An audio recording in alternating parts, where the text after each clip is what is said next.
Only a few months ago, everyone thought 2023 was settled. After a harsh 2022, this year seemed a lot brighter. Investors had begun anticipating the moment when the U.S. Federal Reserve would start cutting interest rates. It all seemed to be coming together until it all suddenly went wrong when the U.S. Federal Reserve declared that economic data had come in stronger than expected. After a prosperous start to 2023, the U.S. stock market has experienced a relapse in recent weeks. Looking ahead, the path of least resistance for stocks appears to be to the downside. While it is true that the underlying economy has remained solid in the face of aggressive monetary tightening from the U.S. Federal Reserve, the resilience in large part is also a primary headwind, preventing stocks from fully shaking off the bear market blues. We all know a crash doesn't come without underlying challenges. What are the challenges confronting the stock market? One of the challenges confronting the stock market is the fundamentals. It is no doubt that even if underlying economic forces were lining up behind stocks, the fact that corporate earnings remain elevated at a time when underlying valuations are still rich is a fundamental issue that needs to be resolved in the stock market. Also, corporate earnings have started to descend. With the fourth quarter earnings season now largely in the books, S&P 500 earnings have declined by -8% on a quarter-over-quarter basis and -13% from the peak in earnings over the past year. While this is a start, this remains only a fraction of the -30% to -40% decline in earnings that we typically see during normal bear market cycles. Looking ahead, it appears that the decline in earnings will continue as the earnings that have been forecasted for the remainder of 2023 have been projected to be flat to negative over the next 2 quarters. In fact, and only marginally better for the last 2 quarters of the year. Given that corporate earnings forecasts are known for being optimistic, the fact that these projected numbers are already so weak highlights the corporate earnings challenges that still lie ahead for stocks. Notably, if stocks had not become so expensive, investors might have the ability to look past this deteriorating earnings forecast. Yet, despite being down by almost -20% from its all-time highs of over a year now, the S&P 500 still trades at nearly 22 times trailing WBA earnings. Not only is this a more than plus 30% premium above its historical average, but it is also well above the 12x to 14x multiples that is usually seen on the S&P 500 at bear market lows in recent years. Another kind of challenge crippling the stock market is technical issues. At the start of 2023, stocks made a good run at a full-fledged upside breakout. After exploding above its downward sloping trendline resistance in mid-January, the S&P 500 continued its ascent through the remainder of the first month of the year. But no sooner had the Fed peaked than the latest monthly jobs report began hitting the headlines. And it happened right around the exact same time that the S&P 500 reached its 400-day moving average resistance. For some time now, like a default setting, U.S. stocks have descended back toward its downward-sloping bear market channel that has been in place since late 2021. And while the S&P 500 has found support at its recently upward-sloping 50-day and still downward-sloping 200-day moving average, the fact that its relative strength index has descended back into bearish territory suggests that any bounce from these support levels will be very little. So, what else could be pushing stocks downside? Aside from the fundamental and technical factors already in place, the most likely culprit remains the U.S. Federal Reserve. As much as we should not fight the Fed to the upside, we should also not ignore it to the downside. Heading into the year, the broader market as measured by the CME Fed Funds Futures had predicted the following outcomes.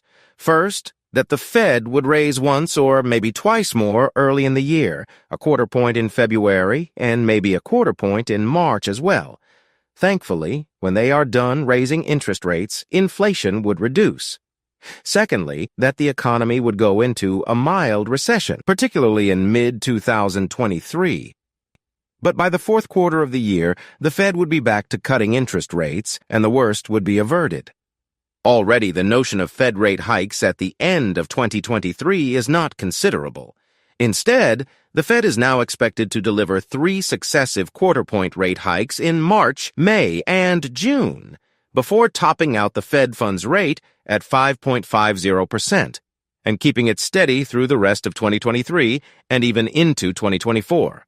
Unfortunately for stocks, it is thought that this consensus Fed forecast is still not enough. With the jobs market still notably strong and the unemployment rate at a historically low of 3.4%, the Fed still likely has a lot of lifting left to do to cool inflationary pressures.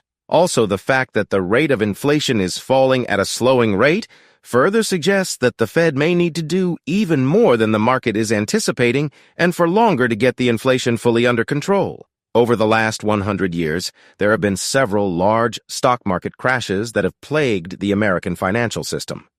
For example, during the Great Depression of 1929, stock prices dropped to 10% of their previous highs, and during the crash of 1987, the market fell more than 20% in one day.